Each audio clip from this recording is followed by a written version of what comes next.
Nous sommes de retour sur le plateau d'Africa 24 pour la suite de cette émission.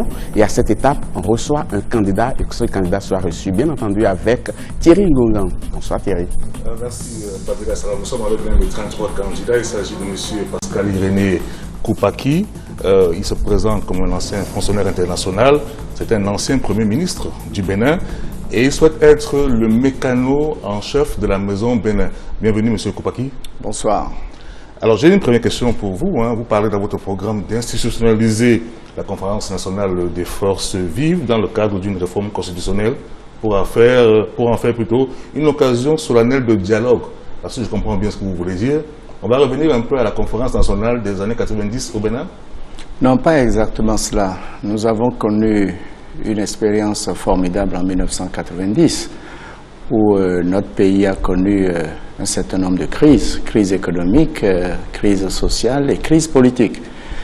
Nos aînés s'étaient retrouvés pour organiser le passage du marxisme-léninisme à la démocratie. Alors, depuis 1990, il me semble qu'aucune évaluation concrète n'a été réalisée. Et il me semble aujourd'hui que c'est une orientation que nous devons engager dans les années à venir parce que le chemin parcouru doit être mesuré et de nouvelles recommandations formulées pour que le gouvernement qui est installé puisse en prendre connaissance. Donc je dis qu'il faut institutionnaliser cette conférence, non pas forcément avec l'esprit de 1990, mais dans un pays qui se construit politiquement, économiquement, socialement, quel que soit le gouvernement qui passe, il y a des problèmes fondamentaux à résoudre. Et cela ne peut se résoudre que sur une dizaine ou une quinzaine d'années. Institutionnaliser la conférence, c'est indiquer dans la Constitution l'obligation pour tout gouvernement à mi-mandat de prendre cette option d'évaluation du chemin parcouru.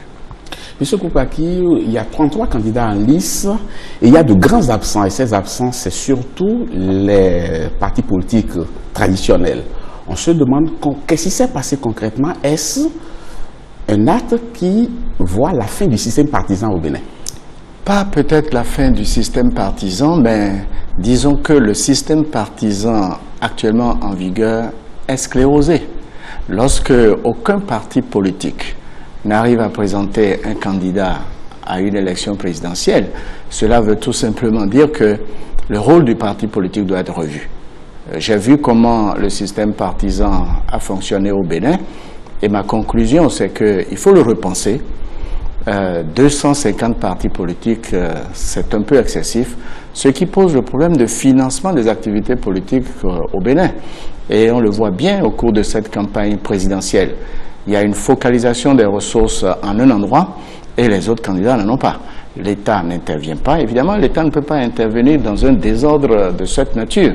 Donc, je considère que le système partisan au Bénin doit être complètement revu, repensé, et le financement de l'activité politique doit être en partie public pour sortir les opérateurs économiques de cette obligation de financement secret du système partisan, ce qui pose, on l'a bien vu, beaucoup de problèmes. Mais, pardon Thierry, quand on voit le fonctionnement des partis politiques aujourd'hui, faudrait-il une réforme d'abord avant de penser au financement? Parce que tel que ça fonctionne aujourd'hui, on ne va jamais les financer. Non, il faut obligatoirement une réforme. Obligatoirement. Le ministère de l'Intérieur a l'obligation d'évaluer le fonctionnement normal des partis politiques. On ne l'a pas fait. Et il est plus facile au Bénin de créer un parti politique que de créer une entreprise de production. Ça, il faut inverser ça. On ne peut pas faire avec autant de partis politiques. La vie politique nationale n'est pas assumée et que par conséquent, quel est le concours du système partisan à la formation des citoyens au Bénin? C'est un problème majeur. Donc, je dis, à côté de la revue du système partisan, avant d'engager la question du financement du système partisan ou des activités politiques, il faut également développer les écoles des partis politiques pour former des citoyens. Parce que ce sont les citoyens qui construisent la cité. Un habitant ne construit pas la cité.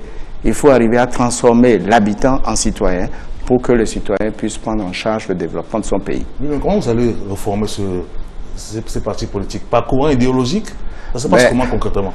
Non, nous rentrons dans un dialogue un dialogue national. Il y a 12 courants politiques dans le monde, philosophiquement. Vous avez 6 à gauche et 6 à droite. Il faut que les partis politiques s'inscrivent dans ces courants politiques. Sinon, vous aurez 250 partis politiques et ça bloque le fonctionnement normal de la vie nationale.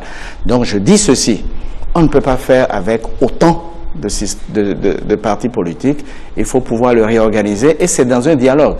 Dans quelle direction le pays va aller?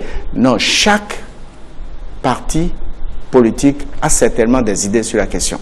Il faut confronter ces idées pour sortir par consensus le nouveau système partisan. Il me semble que cela est indispensable parce que, à la base, le système partisan cautionne la corruption au Bénin. Ouais. Vous avez dit quelque part dans l'ordre d'une de vos sorties médiatiques, vous avez dit ceci, je cite, le développement du Bénin ne partira pas de la ville, mais plutôt du village. Ce disant, vous prônez le développement à la base. Comment est-ce que ça va fonctionner cela? J'ai eu l'occasion de faire la tournée de l'ensemble des communes du Bénin, les 77. Je l'ai fait 3 fois, je ne l'ai pas fait une seule fois.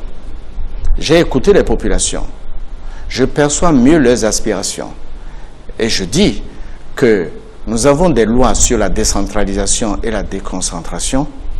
La volonté politique d'appliquer ces lois doit être suffisamment affirmée, premier point. Deuxièmement, il y a des infrastructures dans les villages qui sont réalisées depuis Cotonou. Je suis allé sur le terrain, j'ai constaté la non-finition de tous ces investissements-là. Troisièmement, il y a des unités économiques locales qui ont besoin de financement. Donc je me dis, si nous continuons de rester en ville pour engager le processus de développement tel que nous l'avons conçu jusque-là, la pauvreté ne disparaîtra pas.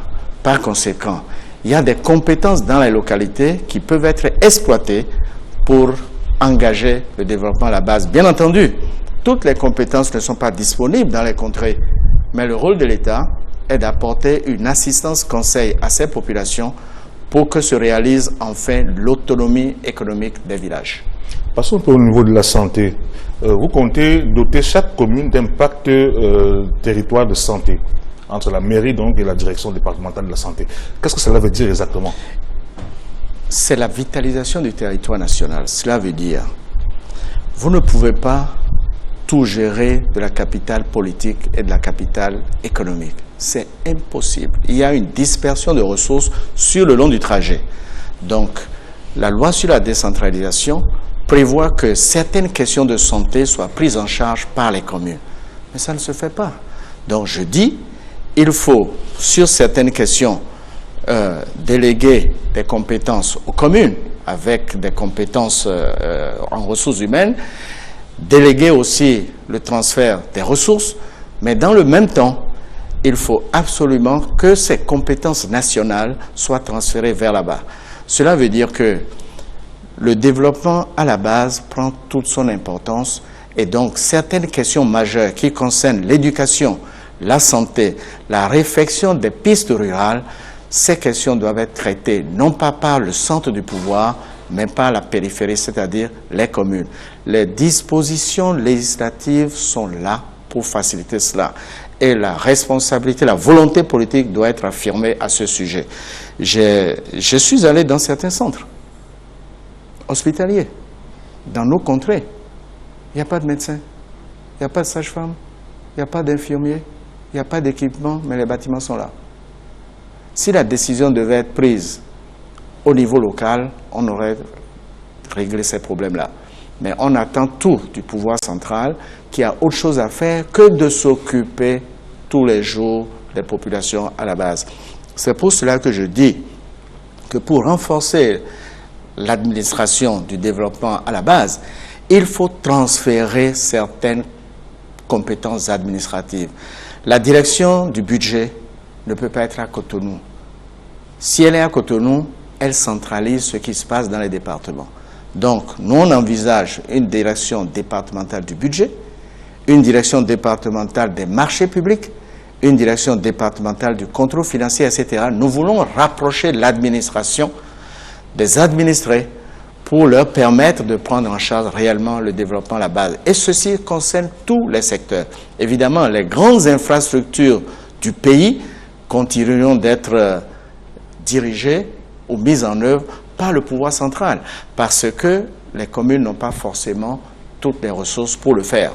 Restons sur le chapitre décentralisation pour dire que nombre de maires, nombre d'élus locaux fustigent le fait que le transfert de compétences n'est pas une réalité. Dans le même temps, nombre de maires se retrouvent en prison pour mauvaise gestion. Est-ce qu'il faut respecter dans ce cas-là le transfert tel que c'était prévu ou bien il faut geler tout cela d'abord et procéder à un certain nombre, je ne sais pas s'il faut dire formation ou bien en mettant un certain nombre de garde-fous? Vous savez, l'administration du développement à la base a des conditions bien particulières, les compétences. Ce sont les populations qui élisent les maires. Si les populations savent que désormais le développement à la base est essentiel pour elles, alors le profil du maire va changer.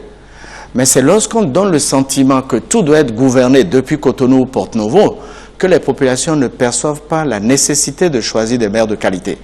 Ce que vous avez dit, c'est juste, mais tous les maires ne se ressemblent pas. Et nous avons des exemples de maires qui dirigent bien leur commune. Il faut s'inspirer de l'exemple de ces maires et demander aux autres maires d'aller dans cette direction. De toutes les façons, on n'attendra pas de tout régler avant d'engager ce processus de déconcentration, décentralisation ou ce processus de transfert des ressources de l'État vers les communes. Je crois que chemin faisant, on trouvera un équilibre. Mais l'orientation doit être suffisamment ferme politiquement pour que les populations sachent que leur autonomisation économique passe désormais par les mairies. Vous comptez mettre en œuvre justement des contrats, de programmes entre l'État et les collectivités territoriales, vous l'avez dit dans votre programme, et les contrats entre les villes et l'État, et les communes à statut particulier. Comment cela va se... Mais ça existe partout dans le monde. Si nous voulons réaliser certaines infrastructures, nous pouvons rentrer en contrat avec des mairies. Une mairie comme celle de Cotonou a une capacité financière plus grande que d'autres mairies, ou celle de Porto-Novo, ou celle de Parakou. C'est les trois cas de municipalités à statut spécial. Et donc, on peut réaliser des contrats plans sur certains investissements, à supposer qu'on veuille réaliser des investissements au marché d'Antopa. L'État n'a pas besoin d'être présent à Antopa, mais on fait un contrat programme avec la mairie de Cotonou. La mairie de Cotonou pourra réaliser ces investissements-là. Bien entendu, la mairie utilisera d'autres compétences nationales. Toutes ces compétences-là ne se trouvent pas à la mairie. Il y a des agences d'ouvrage de maîtrise délégués. Les financements viennent de la mairie? Pour partie, le montage doit être techniquement puissant. La mairie peut contribuer. Les partenaires au développement peuvent contribuer. L'État central aussi peut contribuer. Et les usagers aussi peuvent contribuer. Il faut être en face de l'infrastructure en question pour déterminer le mode de financement. Mais le projet de société s'attache aux principes majeurs qui doivent fonder désormais les relations entre l'État central et les mairies. Parlant de l'administration béninoise de votre projet de société, vous prônez ce que vous avez appelé une administration de développement. Quand on sait que c'est les mêmes hommes, les mêmes femmes qui sont dans l'administration aujourd'hui, qui ne sont pas pressés de s'acquitter de leurs tâches quotidiennes, par quel bout on prend? Moi, je ne doute pas de la qualité des cadres béninois. J'ai été ministre des Finances. Je n'ai nommé aucun cadre, aucun directeur. Tous les directeurs qui étaient en poste, je les ai maintenus à leur poste. Ils ont été nommés par mon prédécesseur, le ministre Serclin. Je les ai laissés à leur poste. J'ai regardé leur CV, leur profil était adapté. Et donc, je les ai maintenus. Donc, nous avons des cadres. C'est avec ces mêmes cadres que j'ai redressé le ministère des Finances en 8 mois au lieu de 2 ans. Le chef de l'État m'avait fixé 2 ans. Donc, il faut absolument que l'exemple vienne d'en haut. Moi, je n'ai pas de problème de retard dans mon ministère parce que je suis à l'heure. Si l'exemple vient d'en haut, en toute matière, les cadres suivront. Le laxisme vient du laxisme du chef. Et moi, je ne suis pas un laxiste. Et donc, mon exemple sert. Et si l'on opte pour l'administration de développement, c'est parce que je sais qu'il y a des compétences valables. Mais malheureusement, pendant un certain temps, nous avons développé la médiocratie et je dis dans mon document qu'on va opter pour la méritocratie. Justement, par rapport à cela, beaucoup de personnes vous traitent de personnes rigoureuses, un peu trop rigoureuses même. Et j'allais vous demander, quand on est craint, parce qu'il faut craindre bien entendu, quand on est craint, est-ce qu'on est aimé? Non, je crois que c'est la crainte de Dieu qui est fondamentale. C'est la crainte de Dieu qui est fondamentale. Non, vous savez, on n'a jamais construit le développement à partir du laxisme. C'est le laxisme qui produit la corruption, qui produit les concours frauduleux, qui produit beaucoup de maux. Et donc, quand on opte pour le développement, il faut un minimum de rigueur. Mais qu'est-ce que c'est que la rigueur? C'est la juste application des tests que nous nous sommes fixés. Nous ne pouvons pas évoluer en marge des tests ou tolérer la non-observation des tests. Si nous ne sommes pas d'accord sur certains tests, on se retrouve et on change le test. Mais si le test est là, il faut l'appliquer. Donc moi, je ne fais qu'appliquer des tests. Et puis, je ne pense même pas que c'est de la rigueur. C'est dans l'ordre normal des choses d'appliquer les tests de la République. En ce qui concerne l'éducation, dites vouloir mettre en place un système de continuum circulaire, c'est bien ça, je crois, primaire, supérieur, en tenant compte du système licence, maîtrise, doctorat, LMD. Comment est-ce que vous l'articulez? Non, je dis que je pars de l'état du système éducatif actuel. Interrogez tous les professeurs, quel que soit l'ordre d'enseignement, que ce soit les professeurs d'université, les professeurs de lycée ou les enseignants du primaire, tous vous disent à 90% que le système n'est pas bon. Et je rentre là-dedans pour mieux comprendre. Moi, j'ai été à l'école au Bénin et j'ai bien vu la différence entre l'école que moi j'ai fréquentée dans les années 57-58 et l'école actuelle. Mais c'est le jour et la nuit. Donc il y a eu dégradation dans le système. Alors, la qualité des enseignants est à revoir dans tous les ordres d'enseignement. La qualité des infrastructures est à revoir. La qualité des programmes est à revoir. Tenez, comment construire le développement sans la culture? Il y a deux éléments essentiels qui conditionnent le développement en dehors des ressources. Il y a l'éthique et il y a la culture. Nous n'avons pas l'éthique et nous avons banalisé la culture. Mais qui donne l'éthique et qui donne la culture? C'est le système éducatif. Mais nous, je parle le fond. Je peux parler le fond, mais je ne sais pas écrire le fond. Je ne sais pas lire le fond. Mais mon identité est-elle complète? Non. Aucun pays ne se développera avec la langue d'un autre pays.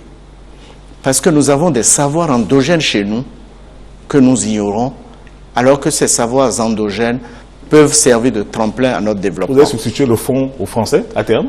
Non, vous allez trop vite là. Vous allez trop vite. Il faut bien me comprendre. Mais vous savez qu'on écrit le swahili, on lit le swahili, mais on parle le swahili.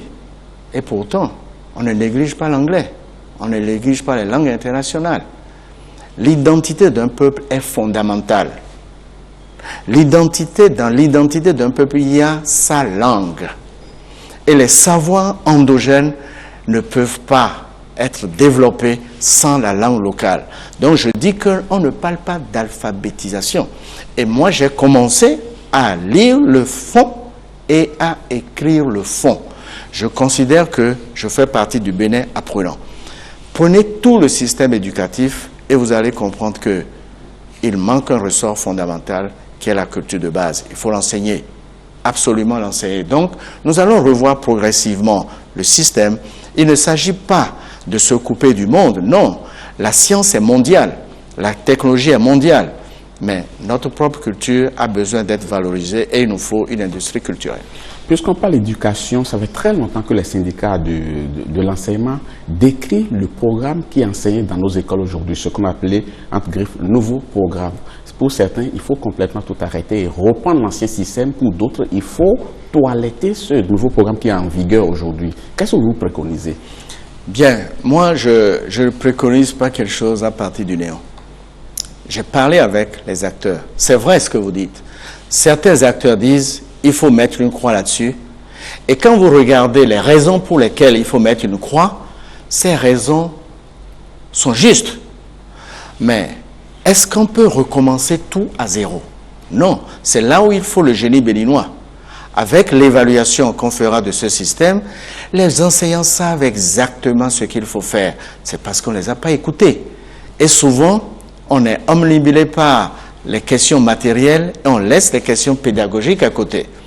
Dans une relation de dialogue fécond, alors à ce moment-là, les questions de programme seront mises sur le tapis en même temps que les questions matérielles et on discutera de l'allure de la nouvelle école.